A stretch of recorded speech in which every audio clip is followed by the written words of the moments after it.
Welcome to the deep dive. Today we're going to cut through the noise a bit and really unpack a specific property listing. Oh, yeah. Which one caught your eye?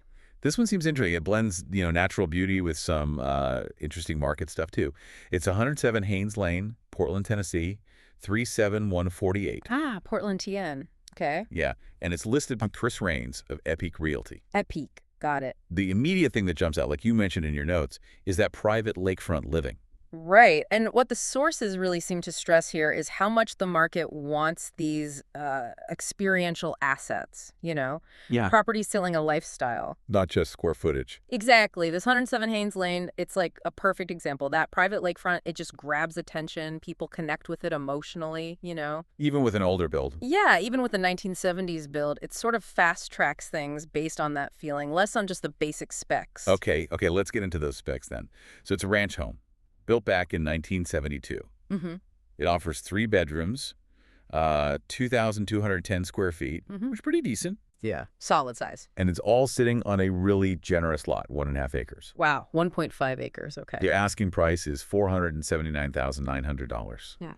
Now, for people who know the Portland market, maybe that 1972 build date, raises a question. What's your take on the price, given the age, but factoring in that lakefront?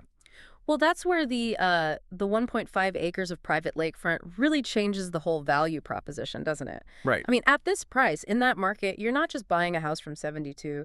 You're really investing heavily in the land itself and that unique water access. So it shifts the focus. Totally. It moves away from just comparing square footage of the house to thinking about like the land to home value ratio and, the long-term potential of something scarce like waterfront property. Oh, okay. It's the kind of place where, yeah, it's older, but it's a solid foundation. You could customize it later or just enjoy it right now. Gotcha. So that lakefront isn't just a pretty backdrop. It's like a core asset. Your notes mentioned the beautiful setting for activities. So are we talking about like a big lake for speedboats and stuff? Yeah. Or is it more for, quiet paddling, maybe some fishing, watching birds from the yard? That's a really good question. Because that could really change the experience, right? The diverse range of recreational pursuits you mentioned. Yeah, absolutely. And the listing seems to emphasize the quieter stuff, grilling, fishing, kayaking, bird watching, Okay. which suggests, a more peaceful, serene kind of environment. Right. So it probably appeals more to a buyer who's looking for tranquility, maybe that deeper connection with nature rather than, say, water skiing every weekend. Makes sense. It's a different kind of unwinding. Exactly. And here's something interesting. It was apparently only listed on Zillow for 1 day. 1 day. Wow. Yeah. Which isn't just, oh, it's desirable. It really shows how fast these unique outdoor access properties are getting snapped up. Probably means there was some pretty competitive interest right off the bat. Okay, let's step inside the house itself then. Beyond the 3 bedrooms, it highlights an extra-large sunroom. Oh, nice. For a 1972 home, that feels like a standout feature, right? For light views. Definitely. Big bonus. You also get a large living room, a formal dining and sitting area, plus an eat-in kitchen. Looks like it has stainless appliances too. Okay, so a decent layout. How does this layout, especially that sunroom, play into that retreat feeling we were talking about? And, what should a buyer think about? Balancing its original character with maybe some modern updates. Yeah, the sunroom is probably key there. It acts like a bridge, right? Extending the living space right out towards the natural setting, the lake.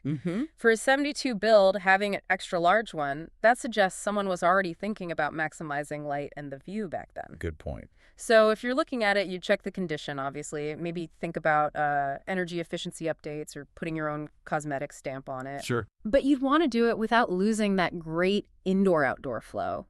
It seems like it hits that sweet spot, Functional layout, but also relaxing because it constantly draws your eye back outside to the water. So really an opportunity to, as the listing says, make this house your home and live every day like you are on a retreat. That's the pitch. But let's think bigger picture for a second.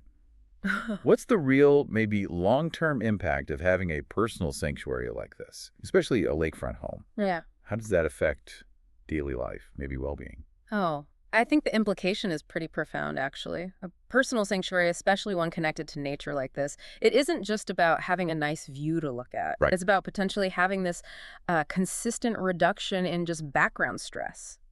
Imagine that lake view is the first thing you see in the morning, the sounds of birds instead of traffic. Yeah, that sounds amazing. That kind of environment, it can genuinely shape your peace of mind, maybe even boost focus or creativity just by providing that constant sort of psychological reset button. It really suggests that choosing where you live is, well, it's as much about choosing your mental state as it is about the house itself. Absolutely.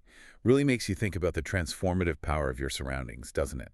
Where your daily routine could be fundamentally shifted just by being closer to nature's rhythm. Mm-hmm. This quick look at 107 Haynes Lane really highlights how some properties aren't just, deals or investments. They're almost invitations to a different way of living. Well said. So maybe something for you, the listener, to think about. What unique feature, what specific connection to the outdoors would make an everyday retreat possible for you?